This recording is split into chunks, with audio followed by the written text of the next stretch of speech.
Ето е едно видео на лодка не с водно, ами с допълнително въздушно охлаждане, направено с вентилатори. Тук как изглежда.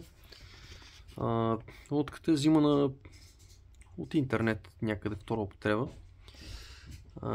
Сега трябва да видим как да се оправят. Какви проблеми точно имаше? Не иска да завива. Завива само наляво и се върти в кръг. А те реално са ти я ремонтирали и пак ти колко пари си дал за ремонт? Около 400 лева. 400 лева си дал и пак нещо не работи. Да, не работи правилно. Не иска да, като тръгне, почва да завия наляво надясно. Да. Наляво.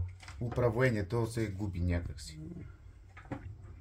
Лодката изглежда читава, така като изработка, в интерес на истината. Единствено не знам колко добре се справят тия охлаждания, но щом до сега... Щом се въртят, значи си добре. Щом се въртят и моторите, може би един мотор да е заминал до някаква степен. Ако това не може да охлажда много добре. Защото най-доброто охлаждане е водното. А тук като гледам допълнително, като че ли си слагани тия работи. Сигурно. Нали, това не ми изглежда като много фабрично, защото виж как се клати.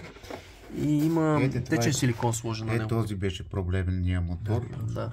Просто тия мотори може би се нуждат от някакво водно охлаждане, за да могат да не... Или много продължително време да не работят. Защото като работи много дълго време се нагрява и точно тогава може да се прецека. Ето и сервото как е направено. То реално тук отдолу отваря. Да, и двете се отварят. Те са двете по-отделно се отварят.